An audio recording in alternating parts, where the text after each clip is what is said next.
পারছো? তোমার চলাটা ঠিক হচ্ছে, তোমার বলাটা ঠিক হচ্ছে, তোমার খাওয়াটা ঠিক হচ্ছে, তোমার ইবাদতটা ঠিক হচ্ছে কিনা, এই কথা ভেবে তুমি চিন্তা করো, তুমি ফিরে করো, আমাকে ভয় করো।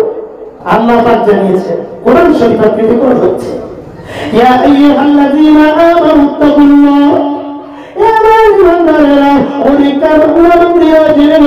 আমি আল্লাহ আমাকে ভয় করো, পরহেজ করো, হিসাব নিকাশে ভয় করো। এই কথা বলতে গিয়ে শরীয়তের হুকুমের দিকে চলে গেলাম যে একটা হুকুম। ভয় কিসের করবেন? ভূতে ভয় করবে না, জিনের ভয় করবে না, আমাকে দেখে ভয় করবেন না, আমি আপনাকে দেখে ভয় করবো। পানি পাল্টাতে হবে, কিন্তু জানা না জানার কারণে। আমি বাবা বয়স কত হবে মোটামুটি? বলছে আনুমানিক 60 বছরের। নামাজ ক বছর পড়ছো? বলছে মোটামুটি 10 আগে হালকা হালকা পড়তো, এখন ফুল ধরেছি, আর জীবনটা বরবাদ হয়ে গেছে। আল্লাহ মাফ করুন, আল্লাহ মাফ করেন। আপনাকে দোয়া করি, আপনি আল্লাহর কাছে কাঁদতে থাকুন। আপনার কাপড় পরিষ্কার করা হয়নি, পাক করা হয়নি, শুধু খালি সেচ লাগালে, আগুন লাগালে, স্প্রে লাগালে, আমরা ভাবি চকচক করলে, আয়রন মেরে দিলাম, চকচকে জামা পরলাম, ওটাই বোধহয় পরিষ্কার না। পরিষ্কার ভাষা আলাদা, পাক আলাদা। পাক করতে হবে, পবিত্র করতে হবে, আর পরিষ্কার আলাদা জিনিস। যে ময়লা লেগে থাকলে আপনি সাবান দিলে, ধুয়ে দিলেন, ময়লাটা চলে গেল, পরিষ্কার হলো, কিন্তু আপনি নিয়ম না মানলে পাক হবে না। আপনার শরীরে ময়লা লেগে গেছে, পানিতে সাবান দিয়ে উঠে চলে আসবেন, আপনার শরীর থেকে ময়লাটা ধুয়ে যাবে, কিন্তু শরীরটা পাক হবে না। ঠিক বললাম না? জি, শরীর পাক করতে হবে। নাকে নরম মাংস পর্যন্ত পানি দিতে হবে, সেই কুন্ডি করতে হবে, সমস্ত শরীরে পানি পৌঁছাতে হবে। এই 3টা কাজ যদি আপনি না করেন, সারাদিন যদি পুকুরে ডুবে বসেও থাকেন, পানিতে বসের মতো গলা ডুবিয়ে, আমি ভুলে গেলাম আপনাদের ছোট ভাই, আপনাদের ঘরের ছেলের মতো সাজা আমার ভুলে গেলাম, আপনার শরীরটা কখনো পাক হবে না, পাক হবে না।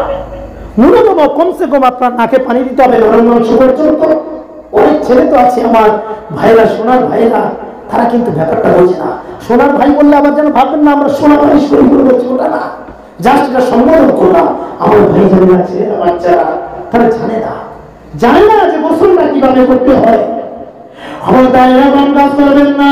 ও মুসলমান ভাইরা আমার, শরীরটা পাক রাখবেন, শরীরটা পাক রাখবেন। শরীর কিভাবে পাক রাখবেন? আপনার ফরজ গোসলটা আদায় করতে হবে, ফরজ গোসলের ফরজটা আদায় করতে হবে। ফরজ গোসলের ফরজ তো 3টা, ওটা বললাম, আপনাদের জানা আছে, আপনারা তো জ্ঞানী গুণী এলাকার মানুষ, আপনারা জানেন, কিন্তু অন্য এলাকায় জানেন না।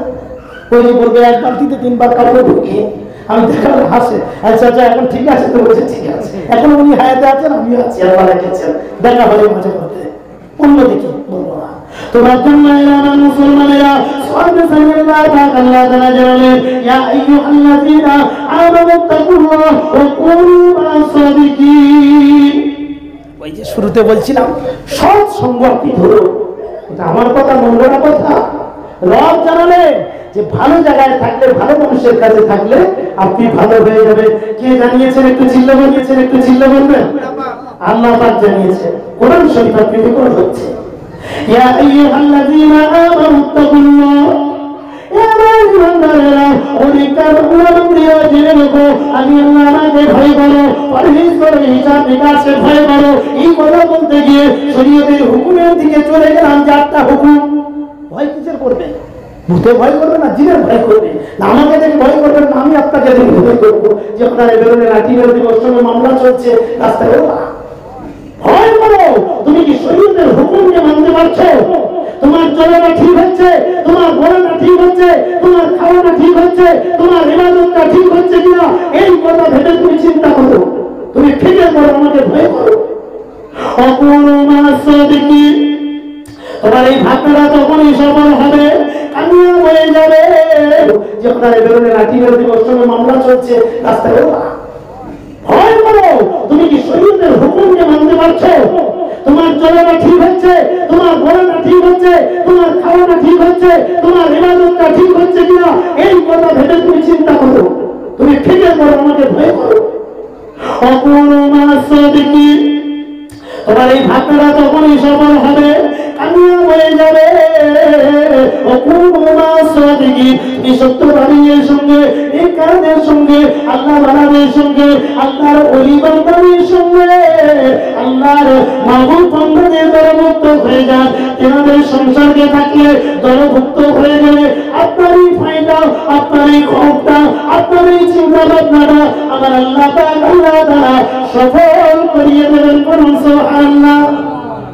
আর যারা আল্লাহকে ভয় করে দুনিয়ার কোনো ভয় তাদের কাজ করতে পারবে না। পারবে?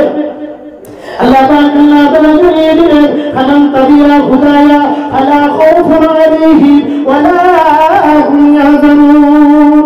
ফামান তাবিআ হুদায়া, যারা আমার হুদাকে ইত্তেবা করবে, যারা কোরআন শরীফকে মেনে নেবে, কোরআন শরীফকে আঁকড়ে ধরবে, সত্যিকারের কোরআন শরীফকে মেনে নেবে, দুনিয়ার জমিনে, এই পৃথিবীর জমিনে তাদের কোনো রকম ভয় থাকবে না, থাকবে না। বলুন সুবহানাল্লাহ। ফামান তাবিআ হুদায়া ফালা খাউফুন আলাইহিম ওয়ালা হুম ইয়াহজানুন।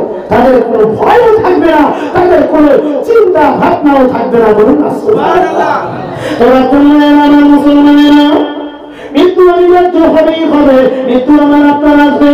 রব জানিয়ে দিয়েছেন, কুল্লু নাফসিন যায়িকাতুল মাউত, আপনার আমার মরতেই হবে।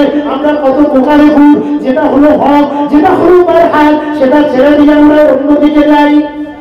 লম্বা ওয়াজ কি করবো, ছোটখাটো কথা বলতে বলতেই তো সময় কেটে যায়, কিন্তু এগুলো দরকার। আজকে যদি আমার আপনার আল্লাহ না করুন ছোটখাটো রোগ ব্যাধি তো শরীরের মধ্যে আছেই, যেটা করলে কত রোগ ধরা পড়ছে তার ঠিক নাই, কিন্তু বড় বড় রোগ, কঠিন কঠিন ব্যাধি আত্মীয় স্বজন হচ্ছে। কিন্তু রোগ থেকে বাঁচার জন্য আমরা কত চেষ্টা করি, টাকা পয়সা দিয়ে খরচা করে দেশে বিদেশে বিভিন্ন জায়গায় আমরা চলে যাই, বিদেশে চলে যাচ্ছি, অন্য রাজ্যে চলে যাচ্ছি চিকিৎসা করার জন্য, চেক আপ করার জন্য। কেন? শরীরটাকে ভালো করার জন্য। কিন্তু যে জায়গাটা ভালো করার কথা রাসূল বললেন সেটা নিয়ে আমরা একটা বড় চিন্তা করি না। জি।